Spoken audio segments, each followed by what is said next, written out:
So today gagawa tayo ng 4-wheel drive na e-bike using hub motor. So gawa tayong 4 na wheels gamit ito. So 4-wheel drive siya. Yung every wheels ay may motor. So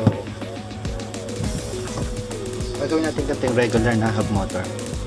So lalagyan natin ang 14-inch rim at saka yung 14-inch width na inflatable tire. So first, bumili ako ng 14-inch wheel rim na pangbata. Then, bumili din ako ng pang 12-inch rim na spokes. So bakit pang 12-inch? Kasi malaki yung ating hub. Kung bibili ako ng pang 14-inch din na spokes, medyo masyado siya mahaba. So ganito. So initially, na-drill ko na siya. So yan ay 8 holes. 8 holes sa side na to, 8 holes sa side na to. So 3mm po yung ginamit kong drill bit dito. Then naglagay na rin ako ng holes para sa brake natin. So since gagawa tayo ng e-bike, medyo matulin din to, kailangan natin ng brakes. So ang pinili kong brake pad dito ay disc brake na pang bicycle din. So dito siya ilalagay. Ganyan. So dalawang gulong lang yung lalagyan natin na preno sa likod lang. So ito yung gagamitin natin preno sa kanya. Pang bicycle lang din. So hindi siya hydraulic, wire driven siya. So yun, simulan na natin para buuin to. So yung hub motor, ganatang buksan siya. So let's pretend na wala pa siyang butas. Kailangan na rin siyang buksan para butasan.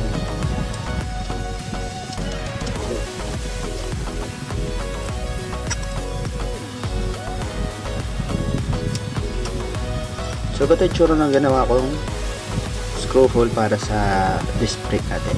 So papatay mga pictures ng step by step kung paano ko ito ginawa.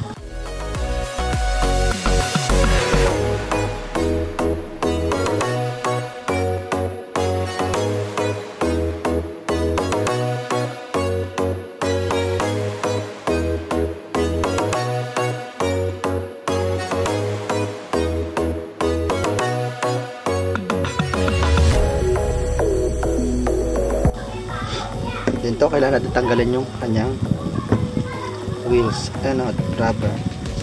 So sorry, rubber to. Tanggal ko na siya, babalik yung ating cover.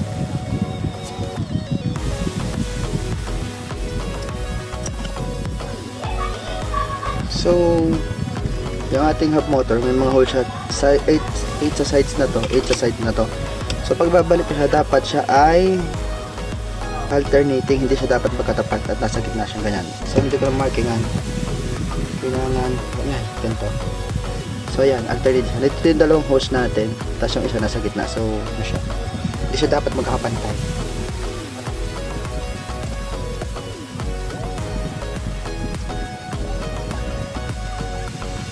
Ayan po, ulit siya. So initial design natin is nalagyan na natin ito, then yung ating spokes. So ito siya, spokes. So hindi siyang problem kung makakapapasan nyo. Kung lalagyan natin dito yung niya, magkakameron tayo ng angle. So yan, ganito. So yung ating spokes, nakatabi niya siya, naka-angle siya. Kung makikita nyo yung contacts niya dun sa hole, yung hole natin is yung hole natin is flat. Natin dito. As you can see, ayan siya. Kailangan nating lagyan ng, itabingin natin yung butas nung rim. So ito, naka-straight lang siya kasi kailangan natin magkameron ng dent sa kanya. Ano ba tawag? Dent, yung parang nakatagilid siya. So same nito.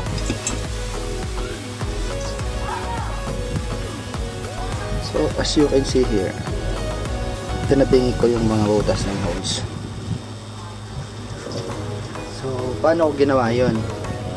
Ganto.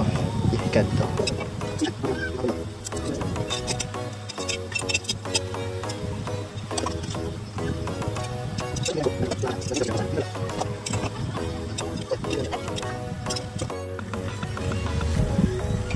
nakikita na natin, ibebenta natin siya. So, inuna kong gamit, lagyan yung butas ng ating may, yung sa interior natin na pito. So, para ang bend ko palayo. Para maging bend ng dalawang spokes natin is palayo doon sa butas para madaling mag-inflate ng hangin. So, malambot ng yung rim, kaya natin itong pwersa ng kamay. So, kakamayin ko lang. So, makikita nyo, natabingi ko siyang ganyan. Then yung profile niya natabingi sa holes ay na-engrave na. So pag tinanggal natin yan,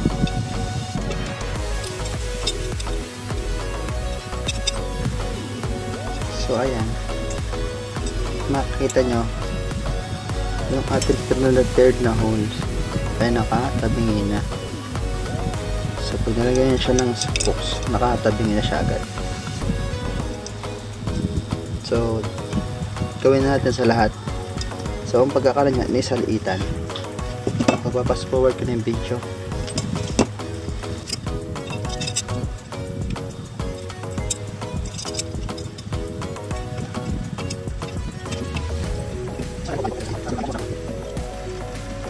So as you can see, tapos na natin ibenta yung butas natin, nakabenta lahat. So next natin ay lalagyan natin yung mga spokes. Since first time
So hindi ko na na-video kung paano ko natapos yung pagbubuo ng pagka-align pala. So at least na tapos natin na-align at fit ko na siya, nalagay ko na rin yung ating display. So ito yung old body ng ating hoverboard. So talaga siya ng chassis din, baka papawiden ko siya kasi masyado siya makipay. So sa una nga naman, another one. So hindi ko na na-videohan, kumuha ko ng ganito. So kinuha ko yung sa body ng lumang hoverboard, then welding ko siya sa aluminum, sa bakal. Ano, nag-welding pala ako ng for steering. So kakabit na natin.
meron tayong brake sa left and right natin, pero sa likod lang siya.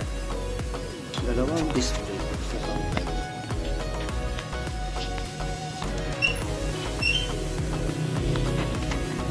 So left side brake is pang left side ng gulong sa likod, right side brake is pang right side sa likod ng gulong. Then meron tayong 12 volt system para sa ilaw, meron tayong headlight, sino, flasher. So ito yung battery ng ating 12 volt system. Nakabukod siya sa 36 volt.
ating motor. So sa motor, meron tayong throttle, forward, backward, forward, backward. So supposedly 4-wheel drive to. Gumagana dapat yung unahan, pero sa ngayon hindi siya gumagana, wala pa akong driver para sa unahan. So sa likod lang yung gumagana at dalawa.